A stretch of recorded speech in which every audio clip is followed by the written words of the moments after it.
विजया एकादशी। युधिष्ठिर ने पूछा, हे वासुदेव, फाल्गुन, गुजरात और महाराष्ट्र के अनुसार माघ के कृष्ण पक्ष में कौन सी एकादशी होती है और उसके व्रत की विधि क्या है? कृपा करके बताइए। भगवान श्री कृष्ण बोले, युधिष्ठिर, एक बार नारद जी ने ब्रह्मा जी से फाल्गुन के कृष्ण पक्ष में आने वाली विजया एकादशी के व्रत से मिलने वाले पुण्य के विषय में पूछा था। तब ब्रह्मा जी ने उन्हें जो कथा और विधि बताई थी उसे सुनो। ब्रह्मा जी बोले, नारद, यह व्रत अत्यंत प्राचीन, पवित्र और समस्त पापों का नाश करने वाला है।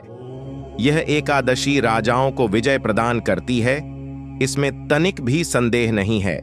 त्रेता युग में जब मर्यादा पुरुषोत्तम श्री रामचंद्र जी लंका पर चढ़ाई करने के लिए समुद्र तट पर पहुंचे, तब समुद्र को पार करने का कोई उपाय नहीं सूझ रहा था।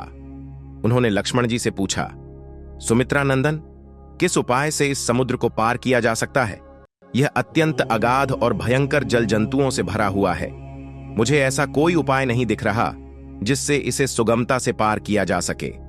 लक्ष्मण जी बोले, हे प्रभु, आप ही आदिदेव और पुरुषोत्तम हैं, आपसे क्या छिपा है? यहां से आधे योजन की दूरी पर कुमारी द्वीप में बकदालभ्य नामक मुनि रहते हैं। आप उन प्राचीन मुनीश्वर के पास जाकर उन्हीं से इसका उपाय पूछिए।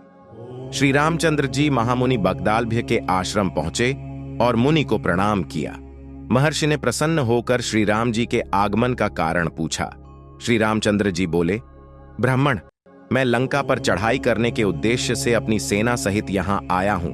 हे मुने, अब कृपा करके वह उपाय बताइए जिससे समुद्र को पार किया जा सके।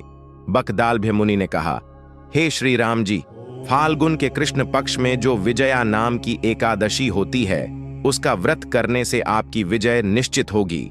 आप अपनी वानर सेना के साथ अवश्य ही समुद्र पार कर लेंगे। अब इस व्रत की फलदायक विधि सुनिए। व्रत विधि: दशमी के दिन सोने, चांदी, तांबे अथवा मिट्टी के एक कलश को जल से भरकर उसमें पल्लव, पत्ते डालें। उसके ऊपर भगवान नारायण की स्वर्णमयी प्रतिमा स्थापित करें। एकादशी के दिन प्रातः स्नान कर कलश को पुनः स्थापित करें और उसे माला, चंदन, सुपारी तथा नारियल आदि से अलंकृत करें। सप्तधान्य, 7 प्रकार के अनाज और जौ कलश के ऊपर रखें। गंध, धूप, दीप और विभिन्न प्रकार के नैवेद्य से पूजन करें। दिन भर भजन, कथा वार्ता आदि से व्यतीत करें और रात्रि में जागरण करें। व्रत की सिद्धि हेतु घी का दीपक जलाएं। द्वादशी के दिन सूर्योदय के पश्चात कलश को किसी जलाशय, नदी, सरोवर, झरने के किनारे ले जाकर विधिपूर्वक दान कर दें। देव प्रतिमा सहित उस कलश को वेदवेत्ता ब्राह्मण को दान करें और उसके साथ अन्य उत्तम दान भी करें।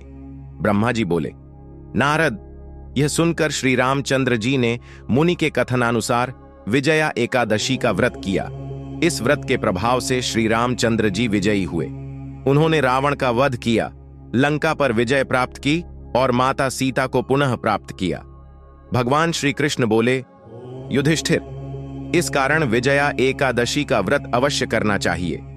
इस व्रत की कथा को पढ़ने और सुनने से वाजपेय यज्ञ का पुण्य फल प्राप्त होता है।